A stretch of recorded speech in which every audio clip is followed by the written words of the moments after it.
Hi, beautiful human. I am Zach. This is Dan, and we welcome to the studio today for the very first time a human being who is a funk originator. He is a bass legend. He is a man with a flair for fashion. Clearly, look at what he is wearing. He's got a brand new album out. Say hello to the impeccably, incredibly, really special, one of a kind, a human being who has an album called Album of the Year, #1 Funkateer. The one and only Bootsy Collins. Oh man! No, you're amazing. Oh man, I'm really surprised and glad to be here. I didn't know if I was gonna wake up this morning. We went out yesterday and just went crazy. Wait, so, okay, can you explain to me, like, what do you mean? Well, why do you know you're going to wake up this morning? Well, I mean, I woke up. I wake up every morning, but sometimes you wake up a little slow. So I should have said I woke up a little slow. Got it. And I was moving kind of, slow. So that's, when you wake up, you're supposed to wake up and be on it. Yep. I wasn't there. Yeah, but some days that's okay, Some days you're not there. Yeah, but, you set yourself to a standard and you try to make it. And I didn't make it this morning, Well, you're here right now. Yeah, I'm glad. I'm glad to Thanks be for being here. And you look incredible. Oh, thanks, man. Yes, sir. And you brought the space base. Kinda, yeah. You have a bus out there, don't you? Yeah, I preferred to take a road trip. Every time. Well, not every time. This time, because I guess after the record and being in the studio and all of that all the time, it was like I needed to see and connect with the outside. Like nature and the stops you do. All the stops, all the people you get to see. So are you touring, or is this just for you to get around? It's a well, actually, this is my new way of getting around. Transportation. Yeah, An RV. yeah. Who drives it? We got a driver. Yeah, you got a guy. Yeah, yeah, That's sick. yeah. So you have a house still, though. Huh? You have an actual house that doesn't move? Oh yeah, oh yeah, Yeah. yeah. I mean, and that's where like the studio and we get people come in, come out, and so I've been doing that for the last year and a half. So it's like, okay, it's time to time to start getting up on the album. You're amazing. Oh man, no, I'm still working at it. Have you feel like you've genuinely been true to who you are and yourself since the age of 18?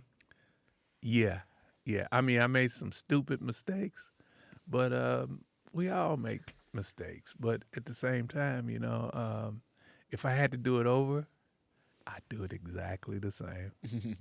Exactly the same. What a freeing, beautiful thing. Yeah. If you look back at your life and your career in specific, bro, it is unbelievable. Yeah. And you made some really bold decisions.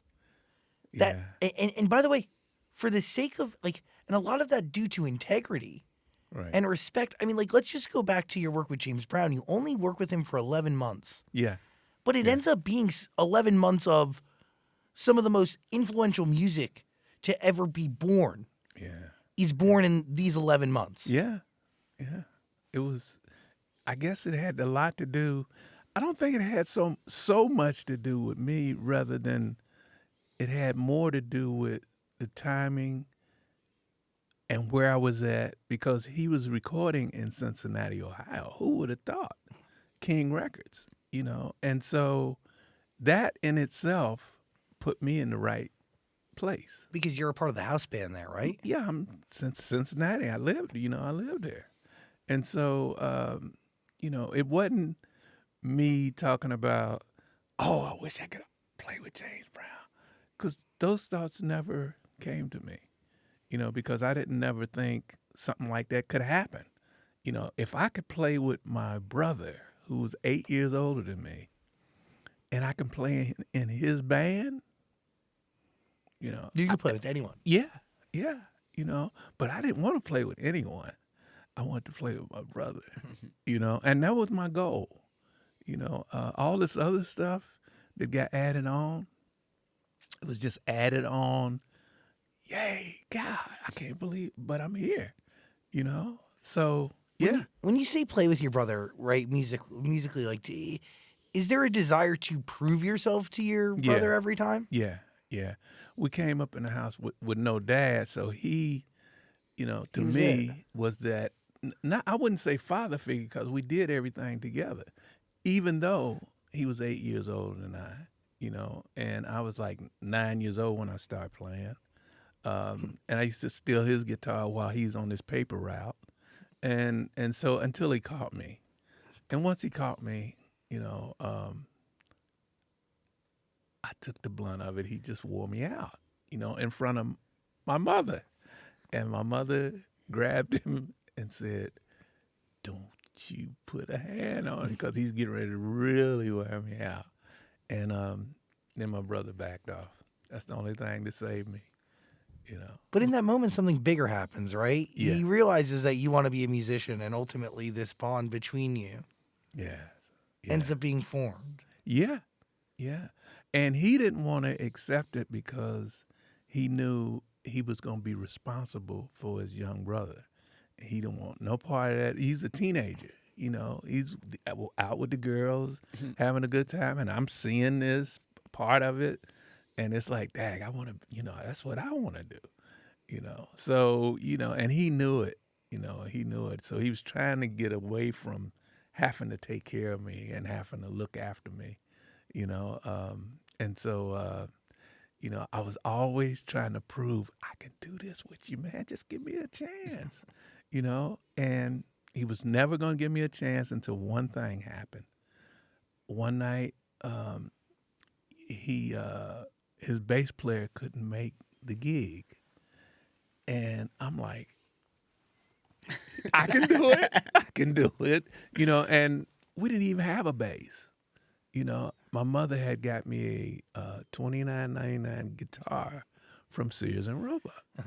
So that's what I had been practicing on and playing in these different, like Christian airs, this Christian group. I was playing guitar, but I was playing the bass parts because they had a guitar player.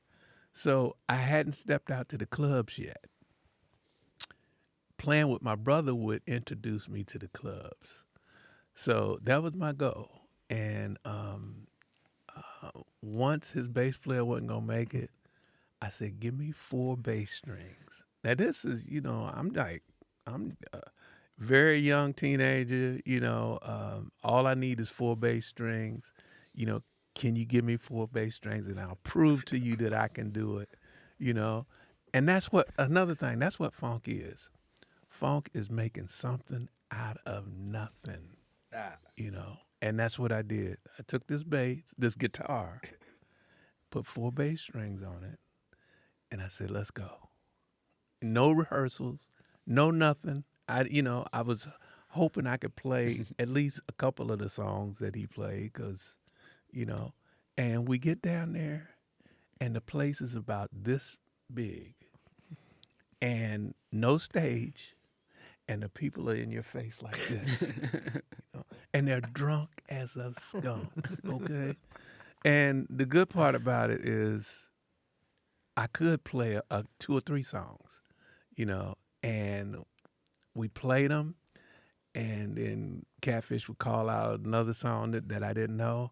I said, no, just keep playing the same songs, We played those 3 songs for 4 sets. And guess what? The people loved it.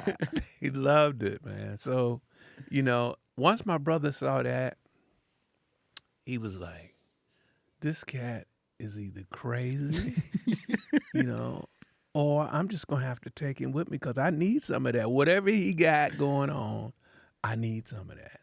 And from that night on, that's how we went from that gig to getting the A&R guy to come over from King to see us in a show. He saw us in the show, loved us, took us over to King, and we started recording with all his different artists.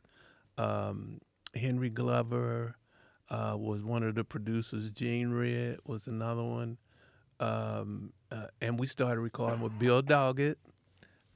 That's you know, crazy. all these Hank Ballard, you know, Marva Whitney. So we got a chance to, and then this was before playing with James. That's how he heard about us, and he was excited about, I wonder what these boys would do in my band.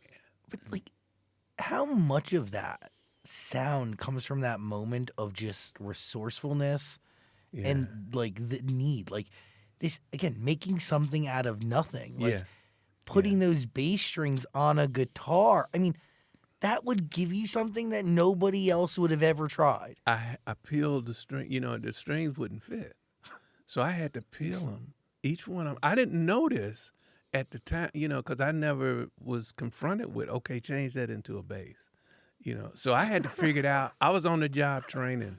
I didn't know what I was doing. That's how greatness comes, though. Yeah, yeah. But that's the funk. Yeah, that's the funk. Do you realize that that is what funk is in that moment, or do you remember when you? It took years. It took years for me to figure out what funk, how I could explain funk, because if you can explain it, you really didn't grasp it. Yeah, then what is it? Yeah, yeah, yeah. You then- know? Yeah, totally, totally, totally. Yeah, so it's really, you know, making something. But is that because it's a lifestyle or this untainted like? It's stuff you got that gives you the survival to make it through any of the crap. You know, anything you're faced with, you know, the funk can save you, you know, but it's only if you gravitate towards the funk and not your thinking, you know, not yourself, you know, because that ain't what funk is. Funk leads and guides you through the mess, you know, and if you don't own it, it won't own you. So, is this something that can be adopted by people who just listen to funk, or is it something only adoptable by those who make it? Well, you have, funk is a state you have to go through, like things we're going through now. Yeah. You know, things people go through life. They don't call it that. I call it that because that's what the music is. You call it funk. Yeah, yeah. So bad things or good things, or all things are considered funk?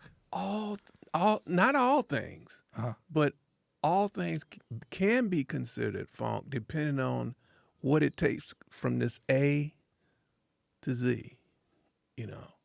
And if you can make it from A to Z, you funked all the way through it. Well, do you even know what Z is? Zettable. Okay. I said, weed you've been smoking. Are you sure? I don't know. Because like I was just about to ask you about LSD. Yeah, yeah. I think that was my turning point. I have to give credit where credit's due, and I can't take that credit. You know, the LSD opened my whole vision, imagination, all of that. It opened it up. 'Cause Where are you though in life when you first take it? when I first take it, I was in my room, which was the first room I ever had. It was about, let's see, about 6 feet out from the wall. Okay. How old are you? I'm like 14. Interesting. Yeah. It's giving very developing mind. Yeah. Yeah. I Okay. mean, and you know, I got Jimi Hendrix on the wall here, and you know, the whole room is like black like this, and I got like those lights there, fluorescent. Yeah, you know, like a black light? Black lights. I had one black light back here, Jimi Hendrix on the wall there, and he glowed. You know, and my nephew, who was like 4 or 5, he would walk through the room. You know, I have incense burning, and you know, cause my mother couldn't get to her room unless she walked through my little space. And you know, she'd walk through it. You know, I'd be in the bed having the, you know, the Jimi Hendrix on, Santana, you know, having a blast, and I never knew that my nephew was really paying attention to what I was doing until we had a, what do you call, what's that, roast? We had a roast. Okay. Well, the city had a roast for me, and my nephew got up there and started telling stuff that I had never heard him tell. And this was one of them, was, how he would walk through my room, and I'd be over there doing whatever I'm doing. I got a girly, and whatever I'm doing.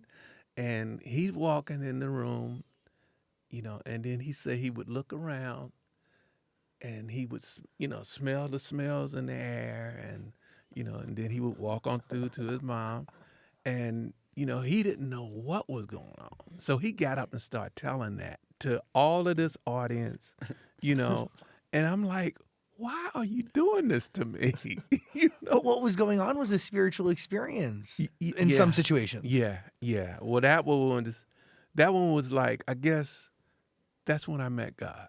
Really? Yeah, because I stood in the mirror, and I said, I want to see the real me, and I kept talking to this thing in the mirror, and I also had a skull down in the fake fireplace that when you touched it, it laughed. So, It's like a Halloween decoration. yeah, but it was, it was like, it wasn't a Halloween decoration. It was like a skull that I would talk to when I got tripped out. Interesting. Yeah. And I was looking in the mirror and I could see my face changing, And then when I grabbed a tablet to start writing down, I didn't know nothing about writing songs, I started writing. All of a sudden, things would come to me and I'd just write it down. I didn't know, it wasn't about, oh, I'm a songwriter now.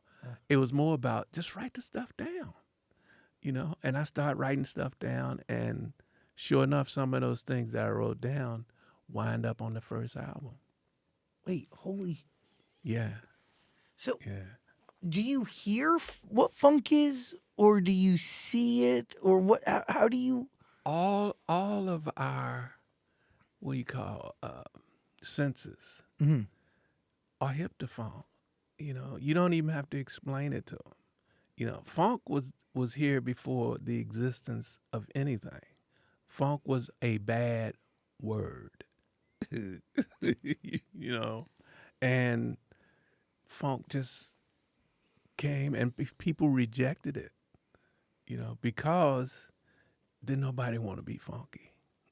They did not want to be related to, oh, you funky, because it didn't have the same meaning. Yeah. What was the connotation? It stinks. Yeah. Right. It stinks.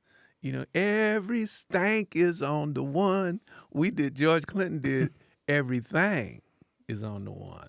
But it's really every stank is on the one, because all of us stink, but we don't want to embrace that. I embraced beautiful. it, and, I wouldn't tell anybody, this kind of story, but I feel I can tell y'all because, Safe space. yeah. So that's, thank you. Hey, Yeah. Thank you.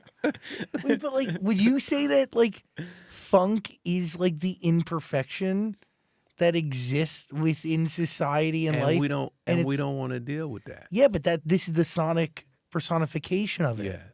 Yes. Ooh. Yes. And for me, it's like love and pain. Which one do you want? Well, guess what? You get both. You got to have both. Fuck yeah. Because, both of them sets you up to be one. You don't even really know what one is without the other. But it takes one to know one. Get it? It takes Totally. one, love or pain, to know the other one, or vice versa. They're all one thing, and if you don't accept them as one, then you're not funky. Very real. Yeah. Wow. I think we've kind of figured out a little bit what funk is. It took time We're there. to figure out, because everybody was always on the musical tip. That's what James Brown was on when he told me about the one. it was a musical thing. But me being in it as long as I've been in it and being able to, on this side of it, observe, it gave me a chance to like really realize how big funk really is. It ain't just the music or a genre, it's our life. That. Was playing with James Brown easy, or was that a challenge for you guys when you first started? It was a challenge, but at the same time, it was a positive challenge because we was cocky kids. Yeah. We were right off the street, and we was ready for a challenge. We practiced all the time, so it wasn't like he was gonna have to make us practice, or tell the kids to do something, or make them do this or make them do that. It wasn't none of that. We did it because that's what we love doing, and he just was calling it out, and we was saying, bring it, Let's go. yeah. And, we wore him out. We really wore him out because he got to a point where he was saying, y'all ain't got it. You don't got the one. You don't got the one. And it's like, okay, what the heck is the one? Yeah, what What is the heck is it? And he had his explanation, look here. He said, that's the one. And it's like, oh, if I give you the one, then I can play all this other stuff, Yeah, son, give me the one. And that's the way we're gonna do our show. When he called us in to do his first show, we did no rehearsals. We just came in because he sent his airplane to get us. And now this is funk. This is funk. We didn't have no idea that we was gonna be playing with James Brown, or even that he's gonna call us after his band quit to come and to like come actually and play. and play. Yeah, because being a band in a recording studio is one thing. Yeah, To be a touring band, that's a whole nother thing. totally. So if you take just that whole scenario was funk. I mean, I couldn't say that then because I didn't know what was happening. Yeah, but what you were feeling could come through in what you were playing. Yeah, and it did. Amazing. So, Can you I mean, like, dude, Sex Machine, Bewildered, Super Bad, Soul Power, Talking Loud and Saying Nothing. yeah. Just a few of the records crafted in the 11 months that you were in that recording studio with him, correct? And he had a whole can of records that we did that they just started to put out probably about 4 years ago. So, there's still stuff coming out that we did that nobody never heard. And I hadn't even heard it, because we recorded it. We recorded and, they put it in the can. Totally. So, yeah, these last 2 records I know that they had put out, I had forgot we did it. What was that process like? Would he come to the room with lyrics, or would you guys just jam and then he'd find the melody? We Or always was practicing, The first song we did was, I think it was More Mess on My Thing, which I think just came out either this year or last year. That's crazy. And, those songs we had did like before we got with James. And we would be practicing and we had a whole set. We actually had 4 sets because that's what we did in the clubs. And when we got with James and he was trying to figure out how to stretch his time on stage, because, we didn't know all the songs that he done, and so he let us play our set. So we went in the studio and started playing this thing we called the grunt, and he came in, we didn't know it. He came in unbeknownst to us, told the engineer to hit the record button. He hit the record button, and James was so deep, he would record you while you don't even know you're being recorded and have it on the radio in the next 2-3 days. We heard ourselves on the radio, and we didn't even know we had been recorded. we heard our song on the radio in 2 or 3 days, and we was like, what the heck? Wait, so can you explain that to me? So is he recording you guys singing it? Is he going to record over it? Like what would Yeah. he recorded over it? Well, he actually came in the studio. We didn't know it was being recorded. While we playing, he came in, Got it. and then he started doing his thing. Yeah, fellas. He was doing, it wasn't about a whole lot of lyrics. He just, he came in and he was glad he thought of it. See, that's the deep part that we didn't know nothing about. Nowadays, it's like they won't even, record until the paper is signed, Yeah, totally. But then we were so glad to be in the room with James Brown. It was like we didn't know nothing about no writers and, compensations. We didn't know nothing about none of that stuff and didn't care, really. We thought we was going to have to pay him. So real though, I get it. Just being in the room with this cat, because he was so amazing. I mean, even if he had came in and didn't do nothing, just to be in the room, was like. So, so these other ones, like Super Bad, right? Like, Yeah. Are you jamming and he's finding melody, or Certain ones, we'd me and my brother pretty much would come up with the rhythm, Sick.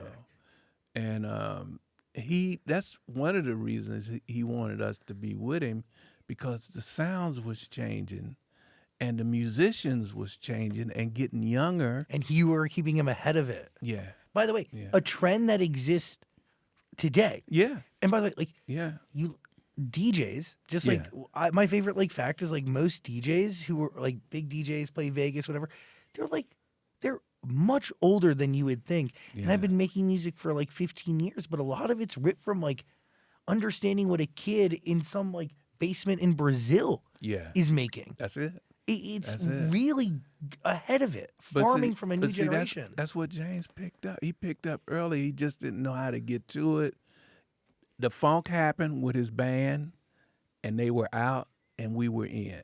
I mean, who could have thought? I mean, who could have put that together? Yeah, the you know? universe. Yeah, yeah. And that's what funk is. The universe sends it down, because he got the pain, he got the love, he got the togetherness, he got it all. All we have to do is listen and be guided. So you inject this new, fresh, different sound, Yeah. right? That Yeah. exists. Is he writing on the fly these lyrics? And Well, like, are you? Sex Machine, each one of them was different. Sex Machine, he actually did, he wrote some lyrics down on the bus, on a paper. He don't usually come on our bus. He's like, when the gig is over, he's going to the airport to fly. Yeah. So we all have. You're ride in the bus. Yeah, we're in the bus. So when you see him come to the bus, it's like, uh-oh. Like, what's wrong? What the funk's wrong here? And he gets on the bus. He got this jovial attitude, so we know, okay, well, something's getting ready to go down. We just don't know what. So he comes, and Bobby Bird's always on the bus with us. So he comes and sit by Bobby. Bobby is sitting right next to James. James is here. Bobby's here. I'm here, right in behind him. My brother's here.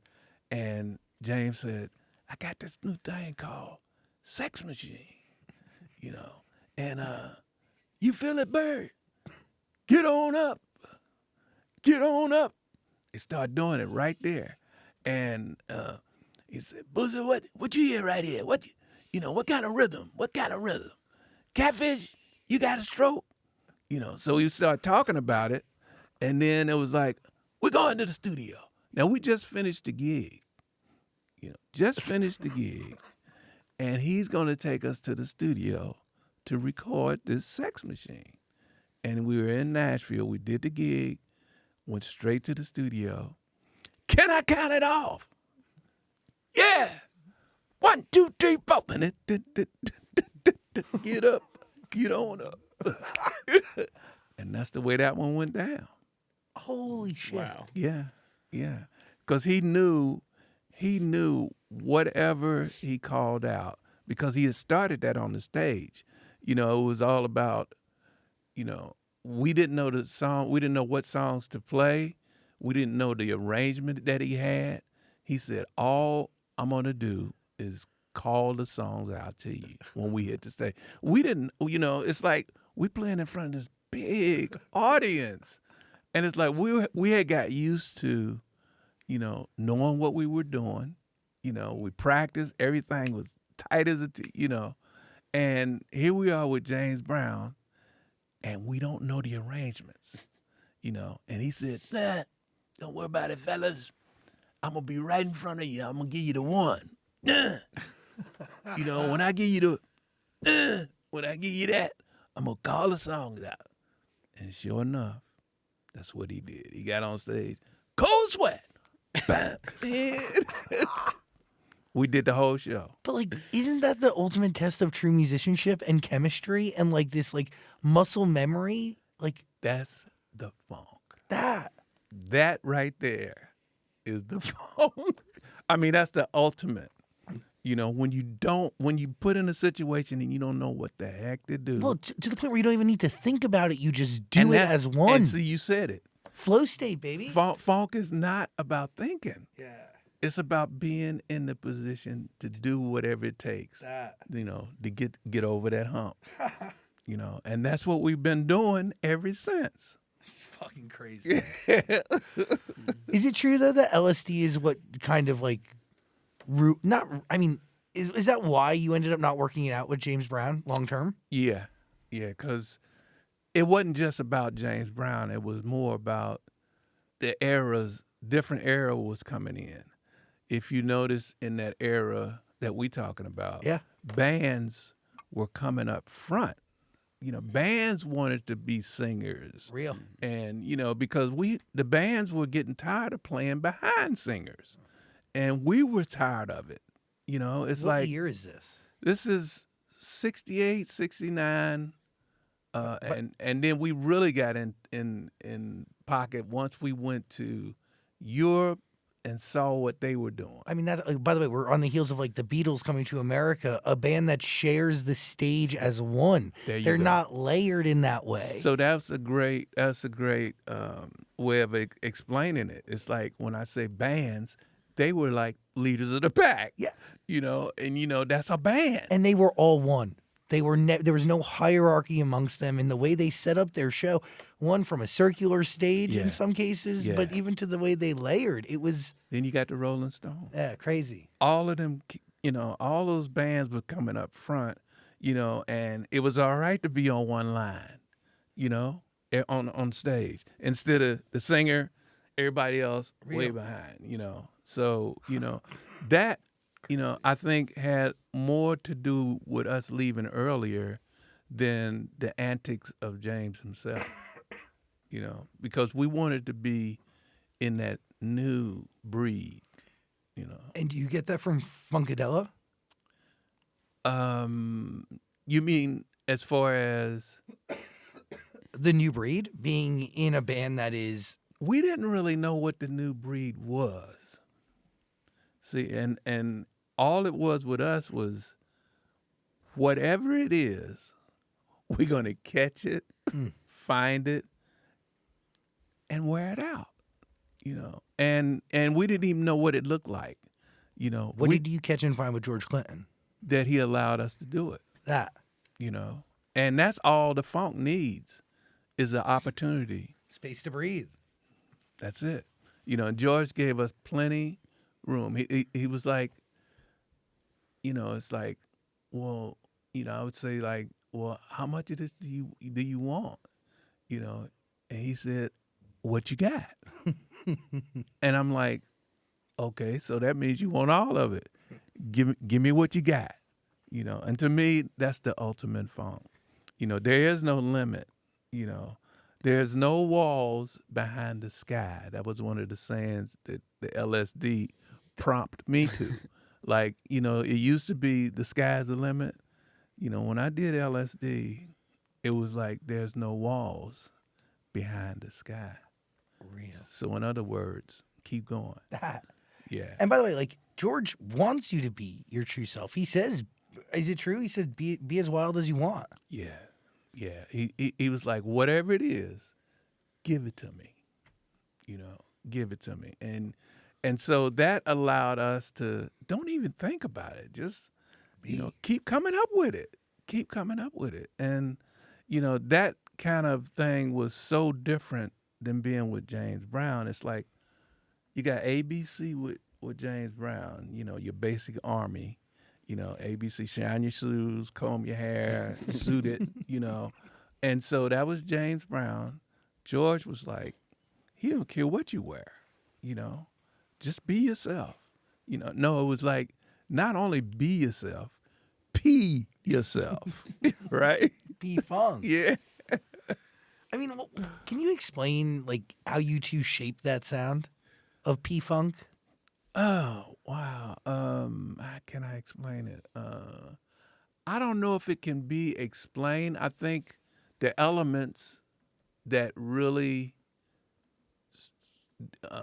prepared the foundation was Bernie Warbriel, which was the keyboard player, George, Eddie, myself, as far as P-Funk.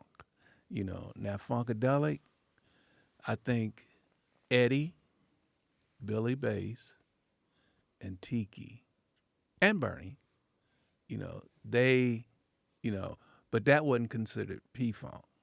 Funkadelic was, funk rock, so those elements, we had all of it, into one thing. That's why it became P-Funk, because you get everything. You get all of it. In this era is like kind of where your fashion is born, right? Yeah, yeah, yeah. Well, this fashion was allowed. It was always within you, and It was always that we were doing it out there with James Brown. We just wasn't doing it on his stage. yeah. So we were always ahead of it, and we always had somebody trying to stop us, and that was funk, and we had to find a way to get around that. And the universe opened it up and said, here's George. This is the biggest fool in the universe. Go with him, because we had a choice. The choice was to play with the Spinners, Wow. which we had already had their lead singer, Phil Soul Walker, who became Felipe Wynn, who was with the Spinners. He was our singer, before we got with James Brown. So, but people don't really know about that, But right before we went with George Clinton, that was the ultimatum. Was George said he needs the band only, and he can't use Phil, And so the reason we were in Detroit was because the Spinners had called us about being the band, and they need a lead vocalist, at the time. Now, who could have prepared that? I mean, who prepared that? Wait, can you explain that to me? So, like, the Spinners call you, Yeah. but Yeah. but your vocalist ends up going to them. We talked him in. We talked him into going because he came up. He came up to Detroit with us, and we was all trying to get a record deal. Trying to meet George and them. We didn't know what we was gonna be told, but we just we went to see Motown. They threw us out because of the way we looked. We was all, punked out, crazy looking. It's like, and you want to meet James Jamerson, it's like, get out of here. I mean, they told us that for real, and so I didn't get a chance to meet James Jamerson, but I wanted to thank him for, because he was my hero. And I didn't get a chance to meet him before he, That's great. Wait, and they threw you out just for the way you dressed. Doesn't Yeah. matter what you've accomplished or who you were. But remember, that's what funk is. Ah, You got to get over that hump. You can't fight that. That's like, if you can't get around the funk, or you run into a wall and they can't deal with the funk, then you can't fight that. You gotta got to ask the universe to show you how to get around. This is crazy. So you literally go there with your singer, Yeah. not knowing what's gonna happen. Yeah. You guys end up with George. He Yep. ends up with the Spinners. Yeah. Yeah. It was some sadness because, we didn't want to split. Yeah, but it works out. But we didn't know. I mean, Totally. we didn't know that. We just whatever we felt like would work best for the whole thing. That's what we did. Felipe went on with the Spinners. He became the lead singer. They started making smash hits. We went on with George. We started making smashes. So, It's so crazy. yeah. But that's the way the funk worked. So how much of what you've originally done, right? Your original process with James Brown, with George Clinton, how much of that still exists in the way you make music today and in the way you made music for this brand new album? Wow. I think I take everything under consideration. I'm in a good place where I learn a lot, and I'm still learning. Most of us from that era, once you get to the acoustic piano and you've been doing that all your life, you can't change into the synthesizers, and that's the problem with era after era after era. They don't want to accept the next era. George and I, we kind of thought it was pretty cool that when sampling started, that these kids liked our music. That was pretty cool. But everybody else was like, man, they taking our music, they taking this, that. And the same thing is going to happen with AI, but only worse. Totally. Yeah, unregulated, unmanaged. But we had a chance to take it in baby form as sampling. We just got introduced to, okay, this is what's getting ready to happen. Now we face with a bigger, well, I wouldn't call it a threat. I'm embracing it already, because I know it's going to be some good stuff that happen with it. We just got to prepare ourselves, and don't panic. That's what the funk is all about. It sets you up where you don't have to, you don't have to panic. You already know it's coming. Yeah, larger belief. Yes. That'll all work out, and you understand what's on the horizon. Yeah. It's interesting when you talk about sampling because there has to be a reason as to how sampling keeps you ahead of the fucking curve because you are in a place where you're hearing records that are so different yet similar to what you've done. Right. Do you remember the first time you ever heard your song get sampled? The first time, I don't know if it was the first time, but I know when I was involved, the first time I was involved was when Eazy-E did We Want Easy, and he asked me to be in the video, and then we actually got together and did it, Because you have to approve those, correct? Well, yeah. I mean, after a while, we had to approve it, but when they first started, we wasn't getting paid just like everybody else. Yeah, because you were part of this new wave. You really didn't know. Yeah. But there was still, even if you were getting paid, there was relevancy and cultural relevancy attached to having your music a part of those songs. Yeah. Well, we looked at it again, the way the funk work is, if they doing it, that's just like putting us back out there, and we was cool with that. It's introducing you to people who... It's the same thing, we thought we was going to have to pay James just because we with him. Childish Gambino sampled you guys on Redbone. Exactly. And that was a massive song. But that, now we get paid for that, But, it wasn't because of us standing up for, we want to get paid, it became law. And once that happened, then we start getting paid. You may be one of the most sampled musicians of all time. Yeah. We should figure that out, actually. I'd rather be with you, sampled by so many people, obviously Childish Gambino, Tupac. Yeah. What? Yeah. Eazy did it too. He did I'd rather F you. I don't know if we could say that word. But You can. It's okay. Yeah, but he, you know, I mean, it's been Beyonce, you know, be with you. Wait, what? You have to be one of the most sampled musicians of all time. You have to be. Yeah, I haven't even checked it out. We should but figure that out. That's crazy. yeah, I mean, because this list, and I don't even think it's half the list, and I have a huge list of many pages. wow, you probably got a list that I've never seen before. Dude, but I mean, According to this, the most sampled artist of all time is James Brown. Yeah, and Yeah. you're on so many. I mean, Sex Machine here, Public Enemy, Cool Modi, Too Short. I mean, like that's just on Sex Machine. yeah, but you know, That's crazy. in the sampling, just like now, I was never really concerned about none of that. You know, it was all about being glad that that era picked us up, you know, and wanted to sound like us, you know. How do you receive that? Is that a compliment? Is that validation? It's a compliment, but at the same time, it's like you didn't know that the next generation was going to embrace you. And that to me was bigger than finding out where we're gonna get paid at the time, you know. And it's like, you know, for them to pick that up is like, wow, that's, you know, because we knew we were like, you know, we were druggies, you know. By the time they came in, we were more about drugs than music, you know. And I knew that we were going down.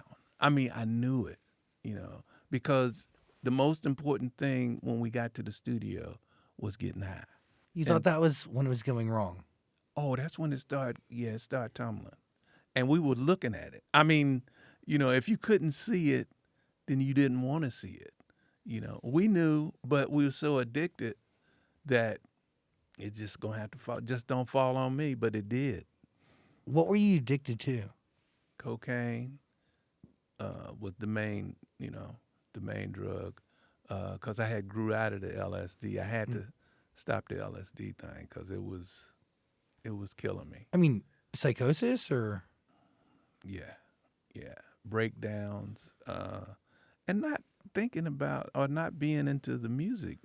You know, that's what alerted me that something was wrong. Was when this drug took over. I wanted that first before I even give a thought about the music, you know. What was the relationship like originally? Because you could make the case that like the same drug helped your relationship with music, right? Yeah, that's, you know what that is. That's that love and that's that pain, you know. So that's them, Better known as them funk. two mugs. Yeah, there you go. They came and made a baby. Yeah. You know, but yeah, I guess you could. But the second that priority shifts, though, Right. we're Yeah. like, because before it was music first, Yeah. and then this thing that could help me open my mind, experience something new, achieve some deeper, deeper And guess what? other part of myself. Guess what? I wouldn't change it. Yeah. Remember when I told you Totally. I would go back? I wouldn't change that because that put me where I'm at in my head and in my music. Forever. Yes. That awareness when you go, shit, like it's actually not about the music. It's not just about the drug. Yeah. Well, I had to find that. I found that out not while I was going through it. I found that out like once I got away from the set, meaning, you know, once I got away from just recording P-Funk, you know, and being in that whole environment.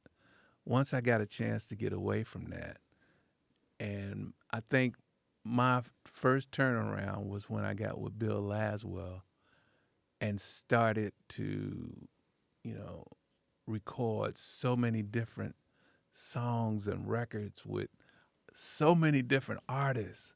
You know, I got out of the P-Funk stable and I started to do other things, you know, and hear other conversations and watch other musicians, you know, and a lot of it looked like, you know, the way we came up, but at the same time, a lot of it didn't.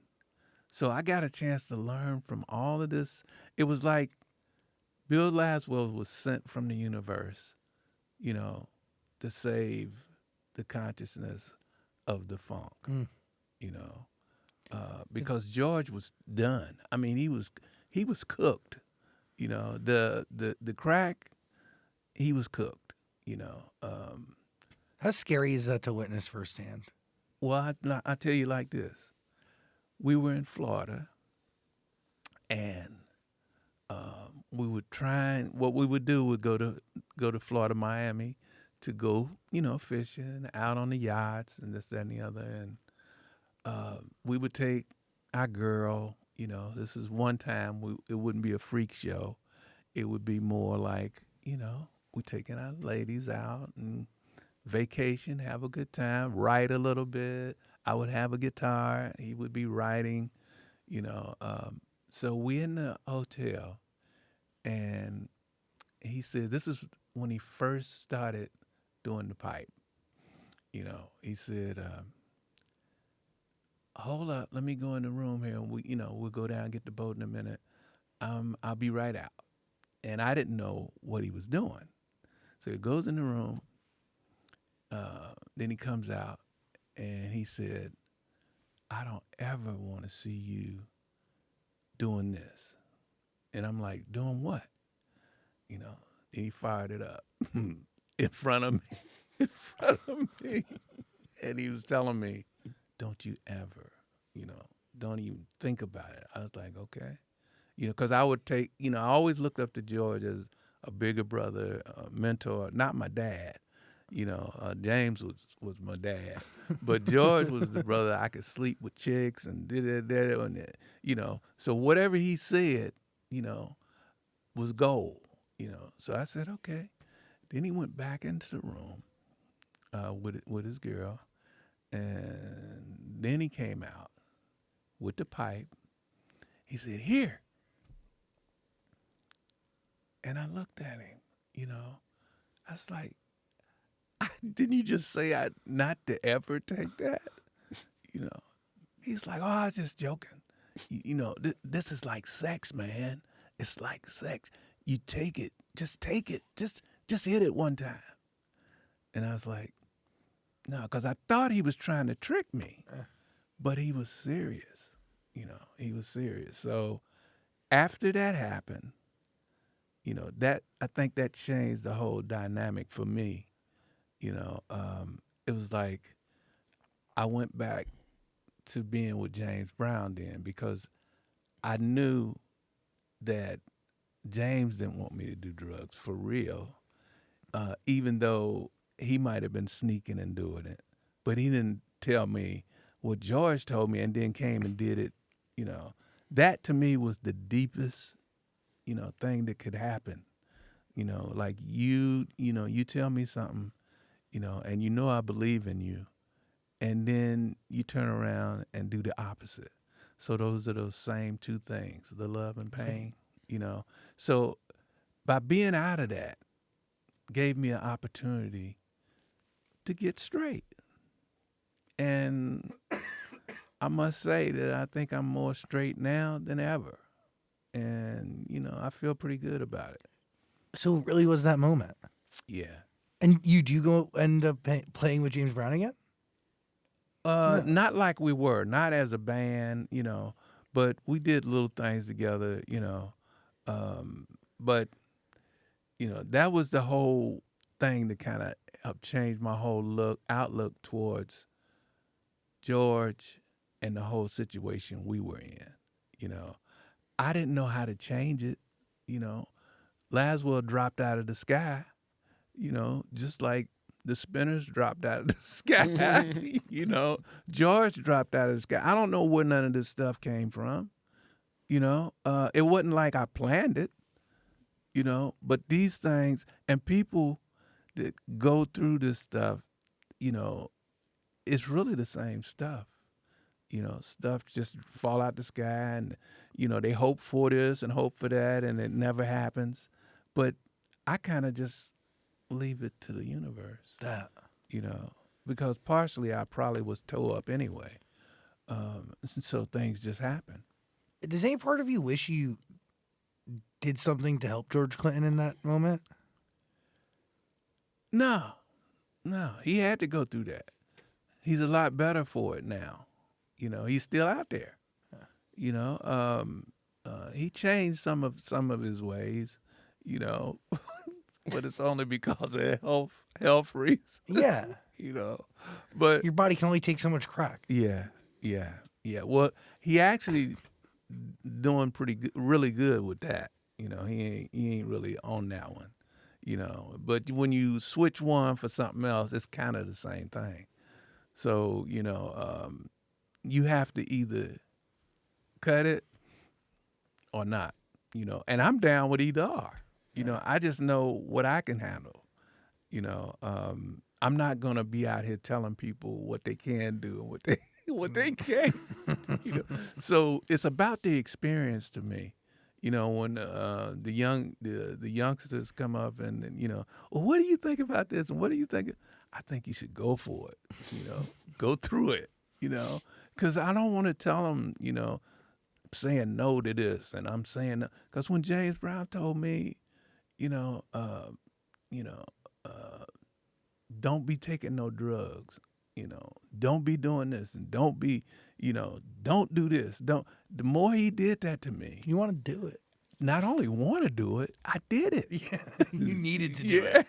Yes. And so anytime, I'm approached about that, it's like I think about what happened to me, when I was told don't do it or say no.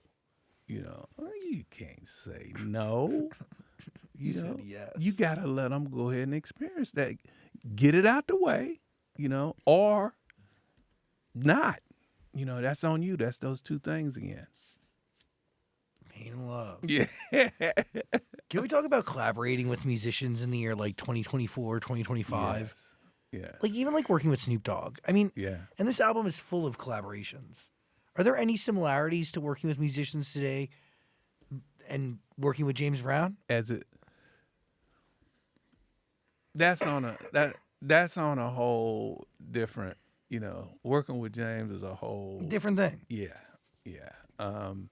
And I think what's been good about the way I've been going through it is I've been going through it not with a set mind on how we used to do it, because man. a lot of us live on how we used to do it.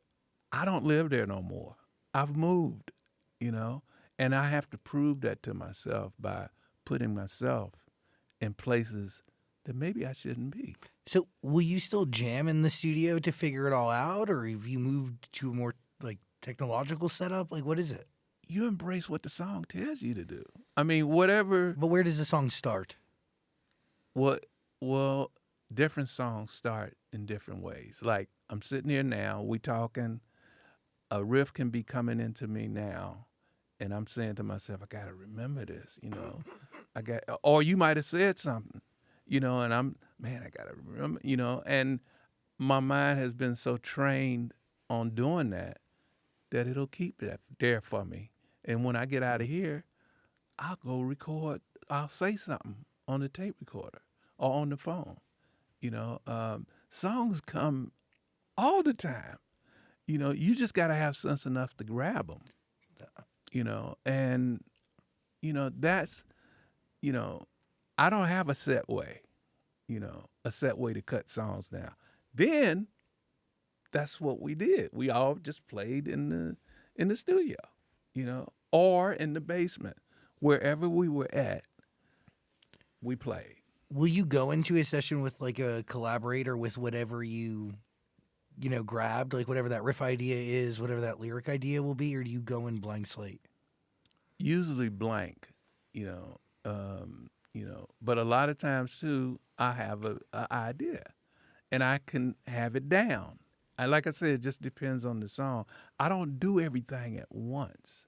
I do it in pieces. Like I might put this riff down this week, and the next week I might say, dang, so-and-so would sound really good on this track. Maybe I'll send it to, because now it's more about sending things out Yeah, then than actually being in the studio. totally. You know, and I had to get used to that. So I've had a little time with the COVID mess going on. I had a little time to get adjusted to, okay, you can't have your way, and this is a new way. I actually learned some. I don't know if you heard of Matthew Whitaker. I know that name. Yeah, well, take him for instance. He's on the album. When you get a chance, check out Fishnets. I've listened. Also, you can listen to the album. Link Yeah. below. It's all on Amazon Music, by the way. Oh man, wow! Album of the year, #1 Funkateer, baby. Yeah, but check that out because we did that on the phone, and I didn't have no clue how to do that. He's blind, as you know. He's just like a Ray Charles, a Stevie Wonder, and he's jazz. He's all of that. Holy shit. And I found out he's even deeper than his musical talents. He got on the phone and talked me through a recording session. We did the whole song on the phone. That's crazy. And I could not believe it. Wait, that's you know. amazing. Yeah. And so I looked at how we used to do it and how this was done. And it's like, if you was to ask me which one would you do, now, which one would you do? Huh? I would do whichever one, we all could do at that particular moment. I don't like to choose, That's amazing. I think I've been training, or something's been training me, to not go at it that way, that one lopsided way that normal humans go through. I know I'm Abby normal. No, but it's amazing. You are Abby normal. Thank you. But the reality is, like, the ability to adapt is Yeah. how one survives. That's the funk. It's the funk, That's the baby. funk. Yeah. It's very real. Yeah. So, where are you at when you come up with "I'm your fuck a lot of puss"? Funkalotopus. Yeah. That's like a Funkalotopus. Is that an animal? Well, it's Or do actually you, you fuck? that's the you actually- animal. That's the animal in you. Okay. That's the Funkalotopus. He wants a lotopus. Fuck a lot of puss. Yeah, Funk. he likes the Funkalotopus. Is it funk or fuck? Funk. Funkalotopus. Funk a lot of I puss. swear to Christ, my notes say "fuck a lot of puss." Oh, I Well, see, swear that's to where your God. mind. That's where your mind. Your mind. Yeah. My mind's never been there, brother. This is new territory for me. I don't know. Where am I? But it's good. You know what? Am I on Just Mars? don't think. Just don't think. Let it all go, man. The influencers. Yes. That's good. Yes. Yeah. Dave Stewart, we cut this record back in 1984. Listen to that album. That whole album we cut in the studio at Electric Lady. In New York City? No, New York. Yeah. That's Yeah. an iconic. So check that out.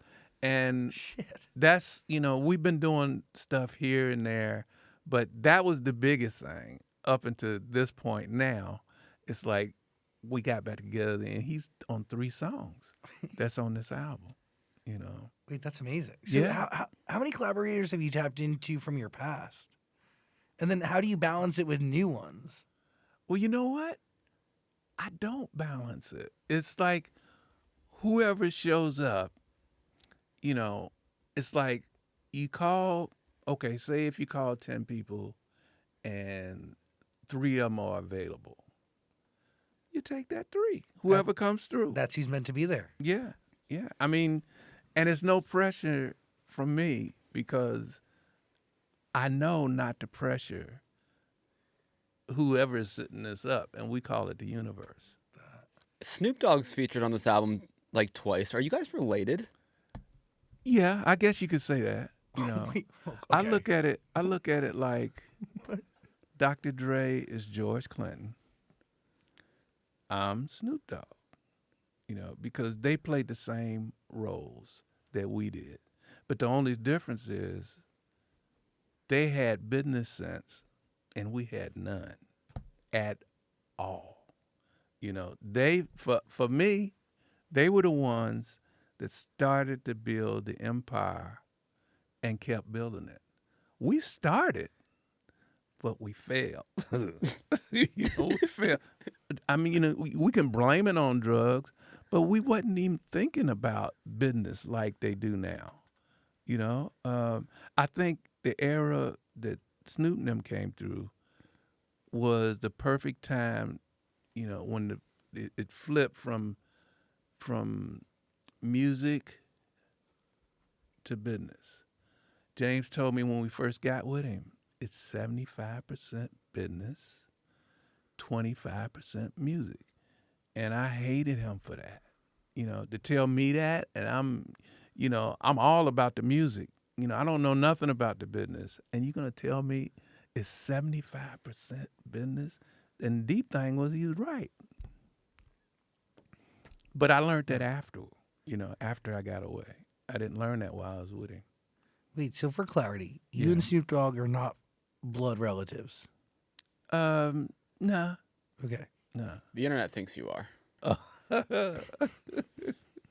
But definitely related in a deeper sense. Yeah. Wait, that's... The funk. But, and also... The funk, P-funk, G-funk. Oh. Yeah. Yeah. Also look at Snoop Dogg now. He knows the business. Yeah. He is the business. He is the business. I mean, It's crazy. Like I said, he just for some reason that era clocked in on business. Totally. And I mean, we could all learn from that, especially the in my era that didn't have a clue. We saw it. We saw different people getting it, but we didn't know how to do that. Well, because the desire and so many things are so different. And Yeah. the commercialization was just not... Right. It wasn't happening in And that way. certain things wasn't accepted, And so we kind of understood that. That's why we were acting a fool with it, That helped boost our confidence. Like, well, you ain't going to get it. And it's the same thing with the album of the year, #1 Funkateer. Ain't nobody going to give us no album of the year, So I had to say, hey, I'm the #1 Funkateer. You gave it to yourself. I gave it to myself. I mean, because I already know it's a joke, By the way, the album's fucking amazing. Well, that was the whole point. It's great. Thank you. You got to listen to it. There's a link below. It is so good. It's a flow. It jams. Like the songs feel like they flow into each other. It just feels like true musicianship. It's really superb. That's what we wanted to bring home was no matter where you are, who you're with, those two can always, they have to come together. Yeah. But a lot of times what we have to do is get on the floor and dance first, and then maybe somebody else will join you. The mentality is I'm gonna sit up and hold the wall. You ain't gonna get nowhere. You have to dance. And if you can't dance, just get up there and make it look like you're dancing. Do your thing, because that's what time it is. Yeah. But sometimes we need encouragement, and that's what that album is about. Listen to the album, link below. What do you think? Is it true that you gave Anderson .Paak and Bruno Mars the name Silk Sonic? Silk Sonic, yeah. How did you come up with that? Explain that. You got the Silk, Bruno. You got the Sonic, Paak. And they work, so great together. I mean, just watching how they work was amazing. Bruno is so perfecto. I thought I was kind of, trying to be so perfect, but compared to him, I ain't even in the ballpark, So yeah, he's pretty incredible in Paak. Those two as a team, and who would have thought of that? It's crazy. I mean, who would have thought of those? I mean, So yeah, they're really that amazing. As the record was so amazing, they are individually that amazing as well. I mean, You know. I've heard that Bruno Mars is quite lit. I mean, I've heard of his process Yeah. as it relates to songwriting and getting it just right. He is by far. I mean, he may be the greatest songwriter of the last, like, You I mean, absolutely. like you absolutely. generation, last century. I don't like. It is Yeah. perfection Yes. every Yes. time. And he has studied so much that he knows something about just about everything. You know, every performer. I mean, this cat, you know, and he don't just play one genre.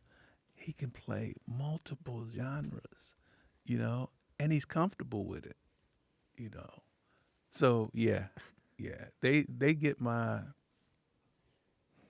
rat on for real. They are funk. Yes, not only are they funk, they're That everything, and that's what makes them funk. Yeah. Are there similarities between funk and punk? Oh yeah, man. I mean, you know, actually, we just left Vegas, and we did a record store thing. Well, it was actually the punk festival. Oh, like a We Are Young Fest or something. Yeah, we just did that. Like, what was it? A week ago? Yeah, about a week ago, and I was the host. You know? Shit. You know, so to answer your question, There we go. here we go. It's real. Yeah. Damn. Yeah. You got to listen to the album. It is worth your time. It's worth your heart. Funk is healing. Yeah. Try it out. Give it to your ears. There's a link below. Number one Funkateer. What are you thinking? The shoes, the pants, everything is amazing. Oh man, I tried to downplay. You downplayed it today. Yeah. I mean, you know, I call myself getting comfortable and just kicking back, you know? And to be honest with you, that's the way it feels in here. Thanks. You know, it feels comfortable, feels good, the energy is right, the vibes is cool. And, you know, the only thing we missing is, you know, him firing it up. You're right. But, like, it means a lot that like you're clearly an empath. You are clearly a curator of cool. You understand energy. You read it like a book. So for you to say that means a lot. Yeah. No, I mean, Thank we all, man, we all have more than we think. You know, we all are more than we think. And once we let the people know that, man, all this relief, you know, it won't start, you know, it'll be like, Damn. you know, wanna and that's where we at. You want to take a deep breath, Dan? You good? Yeah. There we go. Any other thoughts? I think we covered a lot here. We nailed it. But we didn't cover it all because your career's crazy. Well, to so cover it all, we'd be here for days. I literally album of the year, number one Funkateer is waiting for you. There is a link below. Go, go, go. I did have one more question. Yeah. Is there an artist that isn't around anymore that you always wanted to work with, but you never got the chance to? Ooh, it would have to be Jimmy, because that was our next thing on the agenda. Oh, you were supposed to. Well, we had talked about it because his girlfriend, Lithofane, she was on the bus with us when we first started with James Brown. And she promised to make sure that, you know, I got a chance to meet him in New York. And we was working 7 days a week. He was working 7 days a week, so we never got a chance to pull it off, you know, before he, you know, changed frequencies. You know, once he changed frequencies, I said, I have to catch you later. You know, yeah. Damn. Wow. I like changing frequencies. Yeah, but that's what happens. Yeah. And it is true. Eventually you will catch them later. Yeah, yeah. By the way, big shout out to your wife, Patricia. Oh, yeah. She's a reason you're sober, right? Yeah, yeah. She saved your life. Yeah. And I'm just so proud of that, you know. And I can go anywhere now, you know. I can sit down with the biggest dope heads, or the biggest CEOs, and have a great conversation. I mean, I've never been able to do that before because I was always, paranoid about one side or the other. Real. But now it's like, okay, You're just you. yeah. I mean, you can dig it or you don't have to. I'm just here for the time. Amen. Bootsy Collins, everybody. Thanks for hanging. Thank you, man. Thank You you. laid it out. No, you laid it out. Love. Thank you. Thank you, man.